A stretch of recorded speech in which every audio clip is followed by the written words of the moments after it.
Thomas Soto, 6h-9h sur Europe 1. Le débrief de la matinale, les temps forts de ce que vous avez entendu ce matin sur Europe 1. L'ambassadeur d'Iran en France, Ali Ahani, était ce matin mon invité pour l'interview Vérité d'Europe 1.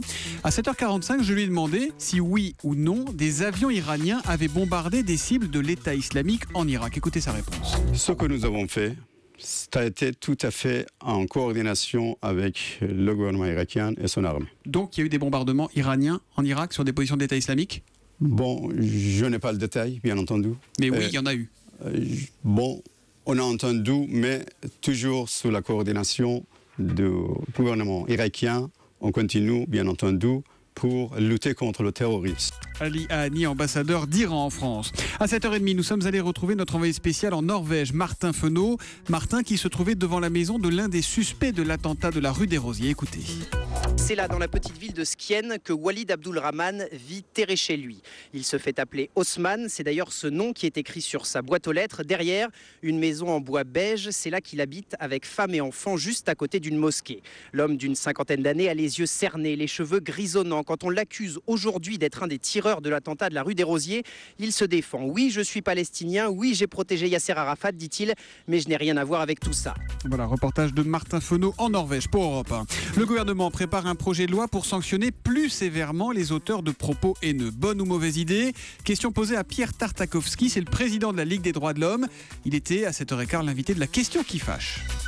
C'est une très mauvaise idée. Pourquoi ? Parce que la justice a besoin de temps et de clarté pour faire la démonstration que, à la fois, elle est en possibilité de réprimer l'abus sans sacrifier la liberté. Et comment on trouve le point d'équilibre ? C'est très compliqué. On l'a à peu près trouvé avec la loi de 1881 sur la presse. Donc pour vous, il ne faut rien changer ? On peut améliorer cette loi, mais sortir le délit de racisme de cette loi, c'est sauter dans l'inconnu. Et disons-le très clairement et avec tristesse, avec une telle mesure, un journal comme Charlie n'existerait plus depuis très très longtemps. Un rendez-vous important aujourd'hui à Paris, puisque c'est tout à l'heure qu'aura lieu la présentation officielle de la candidature de la capitale pour l'exposition universelle 2025. Quel en sera le thème de cette exposition ?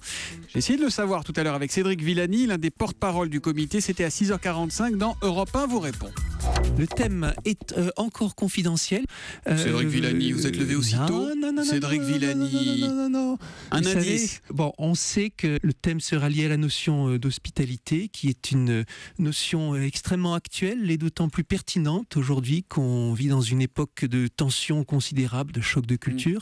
Quant à savoir après que sera précisément le thème, c'est ce qui sera dévoilé tout à l'heure à midi devant à la Fondation Vuitton, devant des représentants de 130 pays.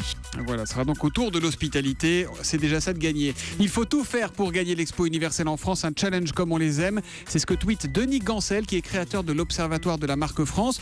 Et puis à ceux qui s'inquiètent de voir Paris candidate pour les JO en 2024 et l'Exposition universelle en 2025, la ministre de la Culture, Fleur Pellerin, répond chez nos confrères de France Inter. Il est possible d'avoir deux candidatures en même temps, JO et Exposition universelle. Nous vous en parlions dans le journal de 7h. Plus de 8500 morts supplémentaires cet hiver en France, à cause principalement de la grippe. Ce sujet vous a énormément fait réagir et on a notamment une question de Claudine de Perpignan qui nous écrit sur europe1.fr. Alors Claudine nous demande, est-il encore possible de se faire vacciner et l'année prochaine, allons-nous apprendre de nos erreurs et avoir un vaccin un peu plus efficace ? Question que je pose à notre spécialiste santé Mélanie Gomez.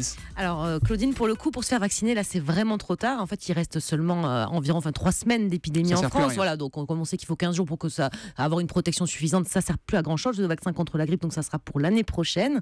Et puis alors, est-ce que celui de l'année prochaine sera plus efficace ? C'est la question, mais c'est impossible à dire. En fait, ce qu'on sait uniquement, c'est que l'OMS vient de déterminer la composition du vaccin qui sera distribué l'année prochaine. Ils ont mis dedans le fameux virus mutant qui a causé tant de dégâts cette année. Le problème, c'est que ce sont des prévisions et qu'on n'est jamais à l'abri d'une mutation, voilà, ou de l'apparition d'une nouvelle souche. C'est un phénomène quand même qui survient tous les 5 ans. Donc, statistiquement, il devrait quand même être plus efficace l'année prochaine. Voilà, les précisions de Mélanie Gomez. Si, comme Claudine, vous avez des questions à nous poser, europe1.fr, Twitter avec le hashtag EAMatin ou le 3921, notre standard. Et puis, saviez-vous que le footballeur Cristiano Ronaldo, a envoyé son coiffeur personnel au musée de cire de Madrid pour le faire recoiffer, pour faire recoiffer sa statue précisément. Écoutez, c'est ce que nous racontait Jérôme Lacroix à 6h10 dans le journal des sports d'Europe. Tous les mois, la statue se fait coiffer parce que ce sont de vrais cheveux. Alors ils poussent pas bien entendu, mais il faut les coiffer comme Ronaldo est coiffé en ce moment. Ils sont importés spécialement depuis l'Inde, parce que l'Inde, figurez-vous, on apprend des choses dans le journal des sports, est le premier exportateur mondial de cheveux, 500 tonnes par an et plusieurs centaines de millions de dollars à la clé. Les précisions de Jérôme Lacroix dans le journal des sports tous les matins à 6h10 sur Europe 1.